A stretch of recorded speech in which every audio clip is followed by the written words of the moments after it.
पिछले दिनों म्यांमार के अंदर एक भूकंप आया और जिस भूकंप के झटके भारत में भी महसूस किए गए, थाईलैंड में भी महसूस किए गए और 2000 से ज्यादा लोगों की मृत्यु हुई।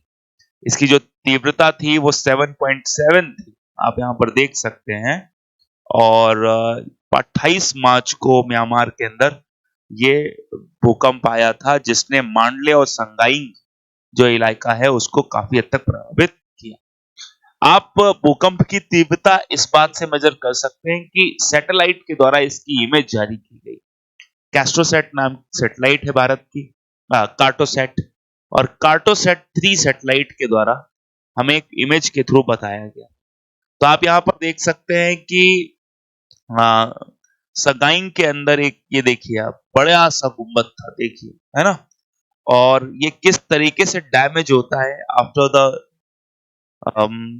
हम ये देख सकते हैं कितनी तीव्रता थी, कितना हाई झटका था। यहाँ पर आप ये कह सकते हैं कि इस तरीके का झटका था कि इसने कोलैप्स कर दिया पूरे स्ट्रक्चर को ही यहाँ पर, है ना। तो आप यहाँ पर 18 मार्च और 29 मार्च के दो इमेजेस हैं। दिस इज, ये आप देख सकते हो, 18 मार्च नहीं बल्कि 23 मार्च और 29 मार्च की इमेज है जो कि प्री डिजास्टर और पोस्ट डिजास्टर के बारे में बताता है, ठीक है।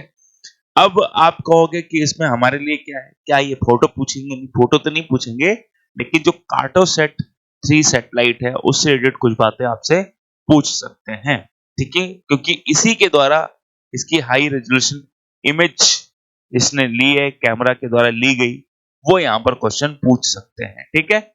तो भूकंप का केंद्र क्या था? सगाई मांडले की जो बॉर्डर है, सीमा है, वहां पर आया और मांडले और सगाई जो दो मेजर सिटीज हैं उसको इसने प्रभावित किया था, ठीक है।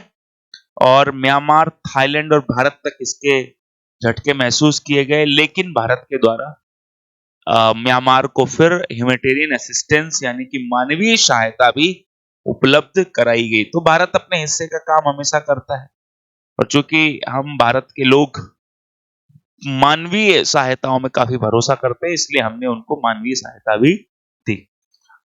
कैट्रोसेट अगर देखें तो कैट्रोसेट कैटेगरी की जो सैटेलाइट्स है उन्हें हम आई इन द स्काई कह सकते हैं।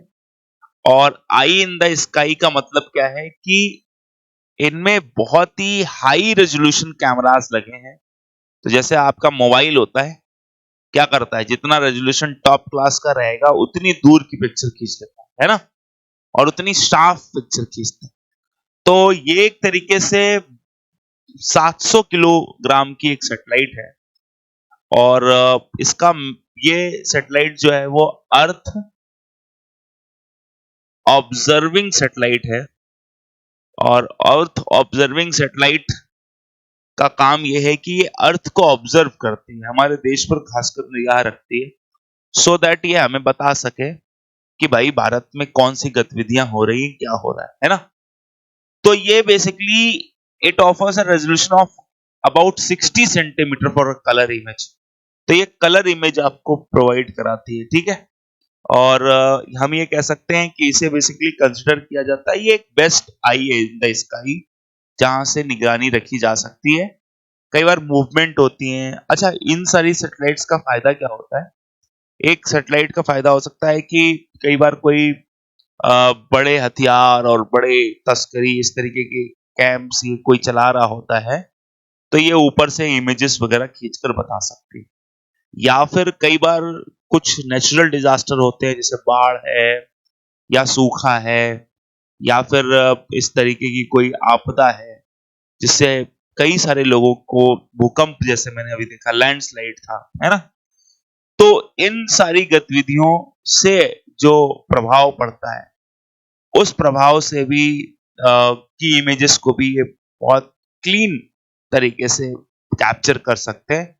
तो इसलिए एक अच्छा माध्यम है, और इसीलिए तकनीकी हमेशा मानव विकास को मदद करने के लिए भी आ सकती है ना। तो वो एक अच्छी चीज हो सकती है, ठीक है। Primary meant to cater to India's military requirements, शुरुआत में इसे भारत में मिलिट्री रिक्वायरमेंट्स के लिए लाया गया था। जैसे आप ये सोचो, जैसे मान लीजिए इंडिया पाकिस्तान का बॉर्डर है, अब इधर हथियार इन्होंने प्लेस करना चालू कर दिया है ना, बहुत सारे। तो सैटेलाइट वो निगरानी कर सकती है, वो उसके पास मौका होता है कि वो नजर रख सकती है। The satellite was build launch and ISRO launched by the launch and maintained by the ISRO. तो इस सैटेलाइट को पूरी तरीके से इसरो द्वारा लॉन्च भी किया गया था और उसे ही उसके द्वारा ही ऑपरेट भी किया जाता है। तो बेटा कुछ इस तरीके के सवाल पूछे जा सकते हैं।